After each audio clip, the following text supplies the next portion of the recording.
Kalilipat pa lamang nila Andy sa lumang bahay ng kanilang namayapang lola. Malaki at maganda naman ang itsura nito. Talagang matandang bahay na lamang. Kasama ni Andy ang kanyang mommy at ate sa paglipat sa bahay dahil ang daddy niya ay isang OFW. Noong una ay ayaw niyang sumama sa paglipat dahil malayo ito sa school na pinapasukan niya. Pero wala rin namang nagawa dahil iyon ang huling habilin ng lola nila. Bago ito namatay, ay ibinilin na tumira sila sa lumang bahay. Maganda naman pala dito, ma'am, no? Ang daming antik na gamit ni lola eh. Sagot ni Andy. Oo naman. Maalaga yun sa gamit, alam mo ba?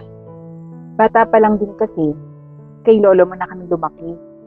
Dahil hiwalay nga sila. Kaya ayun, hindi rin kami dito nakapag-stay ng matagal. Ani Letty, ang nanay ni Andy. Ma'am, okay lang ba na gamitin yung mga kwarto sa taas para tagi-tigisa tayo?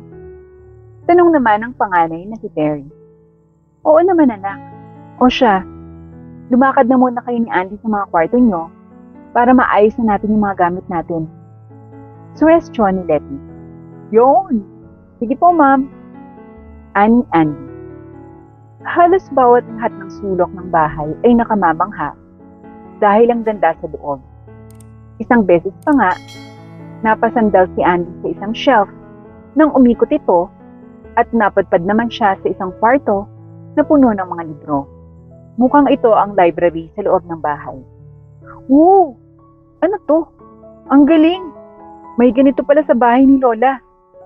Bulong niya sa sarili. Manghang-mangha noon si Andy. Kaya matapos malibot ang library, ay bumalik pagkakasandal at muli na namang umikot pabalik ang shelf. Ate, nakita mo ba yun? Sandal ka dito, dali. Tapos mapupunta ka sa library. Ani Andy. Ha? Anong pinagsasabi mo? Pag sandal naman ni Terry, ay pati siya ay namangha sa nakita. Teka. Baka nandito yung librong hinahanap ko. Wala akong makita sa mga bookstores eh. Sandali lang, Andy ah. Ani Terry. Kaagad naman niyang hinanap ang libro at laking tuwa niya nang makita ang libro na may limitado lamang na kopya sa Pilipinas. Andy, alam mo ba, limited lang ang kopya nito sa bansa. Grabe, paano nagkaroon ng ganito dito? Ang daming libro. Ani Terry. Kaya nga mamaya, pagdating ni Mami, magtanong tayo. Baka may alam si Ma'am. Ani Andy. Oo nga no. Tara, labas na tayo dito. Ani Terry. Sumanda lamang ulit sila at saka naman umikot ang shelf pabalik sa dating pwesto. Pagdating naman ng Mami nila galing sa trabaho, ay kaagad na nagtanong ang mga ito. Mami, si Lola po ba mahilig sa libro? May natuklasan kasi kami kanina ni Andy na shelf. Puno ng maraming libro. Ani Terry. Ha? Yung study room yun ng lola nyo. Alam nyo kasi mga anak, tapos ang lola nyo ng nursing. Pero gustong-gusto niya talagang maging abogado or doktor. Kaya kahit nasa bahay siya noon, nag-aaral. Yun, nagtapos ng 3 kurso. Kaya nga, hindi sila masyado magkaintindihan ng lolo nyo. Ang ending, naghiwalay sila at kami ng Tito Alfred nyo, napunta sa lolo nyo. Kwento ng kanilang mami. Wow! Nakaka-amaze pala noon si Lola. All along, sikreto lang yung natapos niya. Kasi mukhang nakatago yung mga libro eh. Ani Terry. Oo, malihim ang lola nyo. Gulat na nga lang din kami nung nalaman namin na graduate siya ng 3 kurso. Halos sa pag-aaral nga naubos ang oras ng lola niyo. O ano, alam niya na saan ako nagmana. Biro ni Letty sa mga anak. Secret pala yun ni Lola. Well, ang astig, Ma'am. Nako, kaya pala kami ni ate. Mahilig din mag-aral. Mana kay Lola. Ani Andy. Sa akin kayo nagmana, ano ba? Biro naman ang mami nila. Mom, what's for dinner po? Tanong ni Terry. Eto anak, bumili na muna ako ng dinner natin sa labas. Baka kasi this weekend pa ako makapag-grocery para sa off ko pa. Ani Letty. Okay ma'am, tara, kain na tayo. Yaya ni Terry. Masaya namang kumain ang tatlong mag-iina. Unang sikreto pa lamang ng kanilang lola ang alam nila ay manghang-mangha na sila dito. Matapos namang kumain, ay napansin din ng magkapatid na parang hindi ordinaryo ang kutsara at tinidor na gamit nila. Ako lang ba yung nakakapansin? Pero parang hindi ordinaryo itong kutsara at tinidor. Ani Andy. Kaagad namang pinagmasdan ni Letty ang sinabi ng anak niya. Oo nga, no anak. Parang ginto. Ani Letty. Oo mami, parang ginto nga. Patingnan natin bukas para malaman natin kung tunay. Oy, sige, pwede naman. Pagsang-ayon naman ni Letty. Kinabukasan naman, ay kagad nagtungo sila sa pawn shop para patingnan ang kutsara at tinidor na gamit nila. Matagal-tagal tinina ng staff ang kutsara at tinidor at saka nagtanong, Ma'am, ibebenta po ba o isasangla? Dahil pure gold po pareho. Mataas-taas po ang halaga nito kapag binenta niyo po. Paliwanag pa ng staff. Po? Purong ginto? Tanong ni Letty. Opo ma'am. Saad ng staff. Kaagad naman silang umuwing mag-ina. Sabi ko na nga ba ma'am ginto siya. Kaya kakaiba talaga. Ani Andy. Hindi ko akalain anak.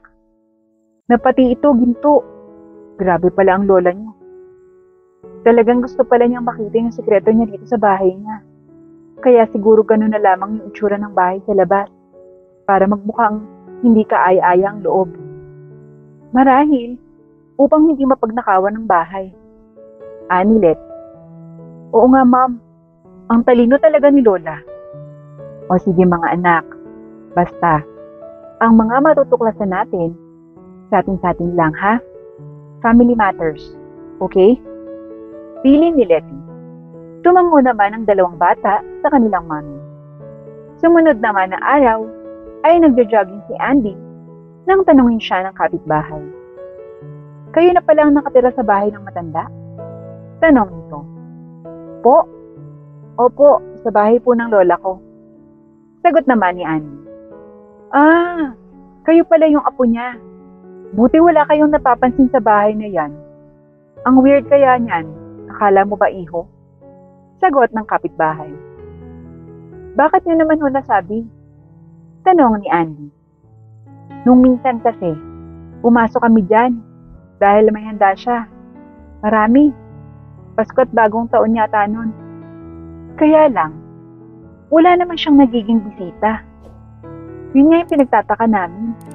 Bakit wala man lang dumalaw sa kanya? Minsan, nakikita namin yung si Amanda, mag-isa sa labas ng pinto. Kausap yung aso niya. Naririyan po ba yun? Yung brown na aso na malaki? Yun yung halos nakasama niya ng ilang taon Ani kapitbahay. Po, may aso po si Lola? Wala po kasi kaming nakita sa loob ng bahay. Ani Andy. Naririyan yun sa bahay na yan. Maraming dimensyon ng bahay na yan. Ikaw na nga lang ang magugulat kapag natuklasan mo ng biglaan. Ani kapitbahay. Ah, ganun po pala. Sige po, salamat po sa impormasyon. Sagot naman ni Andy sa matandang kapitbahay nila. Napaisip naman ng malalim si Andy. May aso ang lola niya na malaki na brown. Pero sa mga picture sa bahay, wala man lang silang nakita doon. Kaya pagkatapos mag-jogging, nilibot-libot ni Andy ang loob ng bahay dahil malakas ang paniniwala niya na may mga hindi pa siya nalalaman sa loob nito. Pumasok naman siya sa isang kwarto sa dulo at nakita ang mga litrato ng lola niya noong kabataan. Aba, ang ganda naman pala ng lola ko noon. Talagang pipilahan ng mga kalalakihan. Pati pa ni Andy nang makita ang mga litrato. Sino naman tong lalaking to? Si Lola ang isa. Pero sino yung isang to? Takang tanong na nang makita ang tatlo sa larawan. Kinuha naman ni Andy ang litrato dahil ipapakita niya ito sa mami niya pag uwi galing sa trabaho. At pagdating nga ng mami niya, ay kaagad na ipinakita ang litrato. Ma'am, kilala mo to? Nakita ko lang kasi kanina dun sa isang kwarto. Na-curious lang kasi ako. Wala naman kasi akong ginagawa kanina.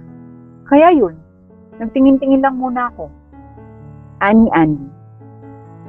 Sa totoo lang anak, hindi ko alam kung sino to. Saan mo ba to nakuha? Tara doon, baka makakuha pa tayo ng clue. Ani Letty. Tumungo naman sila sa dulong kwarto at kaagad na naghanap ng kasagutan. Sige anak, tingin-tingin ka dyan, ako dito. Ani Letty. Habang naghahanap, napansin naman ni Letty ang isang makapal na notebook. Ma'am, ano po yan? Tanong ni Andy. Diary ng lola mo to.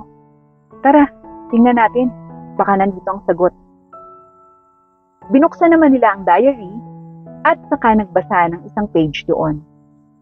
Gulat na gulat dito sa isang revelasyon dahil ang lalaki sa litrato ay ang unang asawa nito na namatay noon sa gyera at ang lolo nila na kaibigan pala ng unang asawa nito. Grabe mami, ang daming sikreto ni lola. At walang nakakaalam nun? Sagot ni Andy. Kahit ako anak, ngayon ko lang nalaman ang mga ito. Teka, may sinabi pa dito. Salamat sa lahat ng iniwan mo, Rodolfo. Iingatan ko ito at ipapamana sa aking magiging apo. Anong ibig sabihin ni lola doon, mami? Tanong ni Andy. Anak, hindi ko rin alam. Si lolo mo naman, hanggang sa namatay, hindi nagkwento sa akin yung love story nila ng lola mo. Kasi mami, kahit yung kapitbahay, nagsabi sa akin na si lola daw pala, may alagang brown na aso na malaki nga daw. Pero, tinignan ko naman, sa lahat ng litratong nandito, wala naman tayong nakitang may aso. Saka, maski sila mami, nawiwirduhan sa bahay. Kwento ni Andy. Ang daming sikreto dito sa bahay ng lola mo. Malalaman din natin yan, anak. Matagal din naman kasi akong hindi nakatira dito. 6 na taon ako noon at 10 naman yung Tito Alfred mo nang kunin kami ng lolo mo para lumayo na dito. Sagot ng mami niya. Mami, napansin ko din pala, alam mo, yung pinto na maliit doon sa papuntang basement, gusto ko sanang puntahan nung isang araw. Kaya lang kinakabahan ako eh. Parang may something sa loob. Ani. Tara anak, puntahan natin. Tutal, wala pa naman akong duty today. Suwestyon ni Letty. Tara ma'am, yaya ni Andy. Kaagad naman silang nagtungo. Maliit lamang ang pinto. Makakapasok ka lamang kung nakaupo ka ng pagpasok sa loob. Nang makapasok nga ang mag-ina, isang aso ang tumahol sa kanila. Napakalaking aso, na kasing laki na ng tao. Nakatali naman ito sa isang tabi, kahit hindi sila abot nito. Maya-maya pa, ay namangha sila nang makita ang lahat ng ginto sa loob ng kwartong iyon. Halos magliwanag ang buong kwarto dahil sa kulay ng ginto. Anak, grabe, ito siguro yung sinasabi ng lola mo na ipamamana sa inyo. At ibinigay ni Rodolfo, yung unang asawa ng lola niyo. Ani Letty. Grabe ma'am, napakaraming ginto nito. Mayaman na tayo ma'am. Kahit umuwi na si daddy dito. Masaya ang sabi ni Andy. Anak, kahit ako namangha, grabe ang lihim ng lola niyo. All along, nakatago lang to dito. At given na matagal na, bago pa tayo nakalipat dito. Still, intact pa rin lahat. Thanks, ma. Bulong ni Letty sa kanyang sarili. Dahil sa nadiskubring maraming ginto, ay kaagad na nag-usap ang mag-asawang Letty at Ian upang umuwi na ito ng Pilipinas. Ian, may magandang balita ako sa iyo. Pwede ka nang umuwi ng Pilipinas. Kahit ngayon na. Masayang balita ni Letty sa kanyang asawa. Han, bakit bigla mo yata akong pinapauwi? At mukhang masaya kayo ni Andy ah. Yes, Dad. Masaya po ako. Lalo na po kung uuwi po kayo dito. Sagot ni Andy. Han, may pera na tayo. Hindi mo na kailangan pang magpakahirap at lumayo para makasama mo yung mga anak natin. Ani Letty. Wait, hindi ko maintindihan, Han. Bakit? Saan tayo may pera? Saan galing? Kung utang lang din naman, Han, wag na. Kaya ko pang magtiis-tiis dito. Han, hindi. May iniwan na pamana si Mama. Sa atin. Para sa mga bata. Kaya umuwi ka na para makita mo. Ani Letty. Talaga, Han? Sige, bibili agad ako ng ticket para makauwi ng Pilipinas. Excited na sagot ni Ian. Oo, bilisan mo na at bumili ka na agad ng ticket. Ani Letty. Ate, mayaman na tayo. Sabay yakap ni Andy kay Terry nang makitang dumating mo ito. Uy, bakit ba? Ano ba yan? Natatawang tanong ni Terry. Kaagad namang sinamahan ng mag-ina si Terry sa kwarto kung saan nakalagay ang mga ginto. Wow, Mami! Sa atin to? Grabe! Napakarami nito. At totoong ginto talaga. Masayang bulala si Terry. Mami, mayaman na tayo. Sabay yakap sa mami nila. Kaya nga mga anak, pauuwi na natin ang dading mo. Para hindi na tayo magkakahiwalay-hiwalay. At ang iniwan ng lola nyo, dapat hindi malaman ng iba. Dahil paniguradong maraming magtatangkanyan sa atin. Opo naman, Mami. Sa atin lang yan. Salamat po, Lola, kung nasan man po kayo. Ani Andy. Simula naman noon, ay naging maamo na rin sa kanila ang asa ng matanda at sila na rin ang nag-alaga dito. Lumipas naman ang isang linggo at makauwi na ng Pilipinas si Ian. We miss you so much, hon. Sabay yakap sa kanyang asawa. I miss you too, hon. At ang mga bata. Grabe, ang tagal na mula nung huling uwi ko ng Pilipinas. At ang lalaki nyo na, ha? And this time, Dad, wala nang babalik abroad para magtrabaho. Dahil dito na po tayo nila, Mami. Masayang sabi ni Annie at Terry. Simula noon, ay nagtayo naman sila ng negosyo. Ginamit nila ang perang pinagbentahan ng ilan lamang sa mga ginto. Gayun din, ay nakapag-aral sa gusto nilang paaralan ang dalawang batang sila Annie at Terry. Paano? Tara sa puntod ni Mama. Dumalaw tayo at magpasalamat. Annie Letty. Let's go, Mommy. Sagot naman ni Terry. Dumalaw ang mag-anak sa puntod ng matanda. Saka nagpasalamat at humingi ng tawad kung nahuli man ang paglipat at pag-uwi nila sa bahay. Marami man ang sikreto ng lumang bahay, ito din naman ay nakabuti sa kanilang buhay. Dahil hindi lahat ng istorya ay dapat nating ikwento.